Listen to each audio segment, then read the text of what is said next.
Hello everyone. The next topic which we will be discussing is about the ribosomes. So, ribosomes is also a part of a cell organelle which is composed of RNA and protein. And what is the function of ribosomes? It converts the genetic code into the chains of the amino acids. So they are found in the living cells that produce proteins from amino acids during the process which is called as the protein synthesis or the translation. Now, where are the ribosomes of or where are the ribosomes in the cell organelles found? So ribosomes, they are specialized cell organelles and they are found in the cytoplasm of both the prokaryotic and the eukaryotic cell.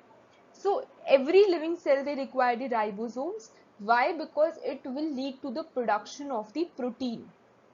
So let's start with the details of ribosome. Let's start with the first slide about the introduction. So large large ribonucleoproteins, they consist of RNA. So as I have told to the definition that RNAs consist of the proteins. They consist of the proteins and they consist of the RNA that convert the genetic code into the chain of the amino acids. So they translate the genetic code stored in the messenger RNA to the polypeptides. If we talk about the average diameter or average diameter range, then it will lead to 2.5 nanometers, that is in the E. coli, to 2.8 nanometers, that is in the mammalian cells. Now these functional ribosomes, they consist of two subunits of unequal size, that is the large subunit and the small subunit. Now coming to the diagram, this is the diagrammatic representation of how a ribosome looks like. So ribosome, it is a representation. This is the ribosomes. It is the nucleus which is being represented here. Then this is the endoplasmic reticulum. So the dots which you are seeing is the ribosome. So the ribosomes help in the conversion or help in the production of the protein. So ribosomes, they are made of proteins and ribonucleic acid in almost equal amounts. And as I have told, it consists of two subunits, and the tinier subunit is the place the mRNA binds and it decodes, whereas the bigger subunit is the place where the amino acids are included. So both these subunits of both ribonucleic acid and protein components, they are linked to each other by the interactions between the protein in one subunit and the rRNA in the other subunit. So the ribonucleic acid is obtained from the nucleus or nucleolus at the point where the ribosomes are arranged in the cell. Now this is a representation that how, as I have described also, that there is a large subunit and there are small subunit and how it will lead to the translation. There is a tRNA that is involved, there are amino acid chain that is involved, this is the amino acid chain that is involved. Then this is the large subunit and below this is the small subunit. So these are the parts of ribosomes only. There is a tRNA which has been depicted and the code which is being running here, it is the on the mRNA, and this is a codon which is being running. So this is how a ribosome will lead to the production of the protein. So if we talk about the structure of the ribosomes, so it will be situated in the two areas of the cytoplasm. It is scattered in the cytoplasm and the few are in the endoplasmic reticulum. So in the previous diagram, it was being depicted that there were small dots on the endoplasmic reticulum. So they are connected to the endoplasmic reticulum as well, and they are present in the cytoplasm as well. So whenever they are joined to ER, they are called as the rough endoplasmic reticulum. So this is the rough endoplasmic reticulum whenever the ribosome is joined to it.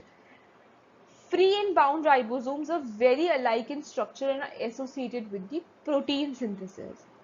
So if we take the percentage of this, around 37 to 62% of the RNA is comprised of RNA, and the rest is the protein.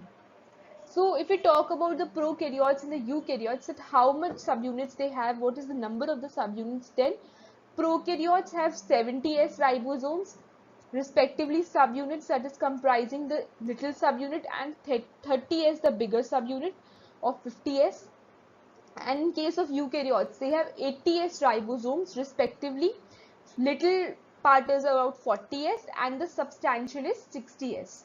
So this is what is the structure of the ribosome consists of.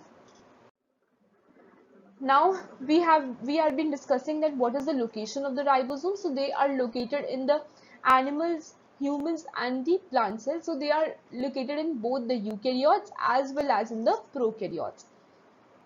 They are situated in the cytosol and some bound and free floating to the membrane of the course of the endoplasmic reticulum. So we have been discussing this, that whenever the ribosome is joined to the ER, they are called as the rough endoplasmic reticulum. In case of the humans or animal cells, there would be around 10 million ribosomes, and numerous ribosomes can be connected to equivalent mRNA strand, and this is known as the polysome.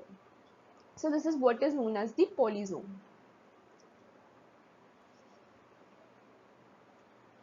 Now next is about the functions of the ribosomes.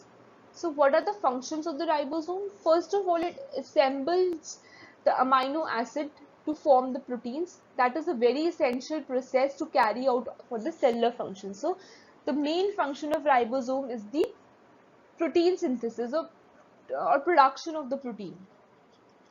DNA produces mRNA by the process of DNA transcription. So this is the process where the DNA gets converted into RNA, or where the DNA produces mRNA. This is the process of the transcription. When the mRNA is synthesized, mRNA stands for the messenger RNA.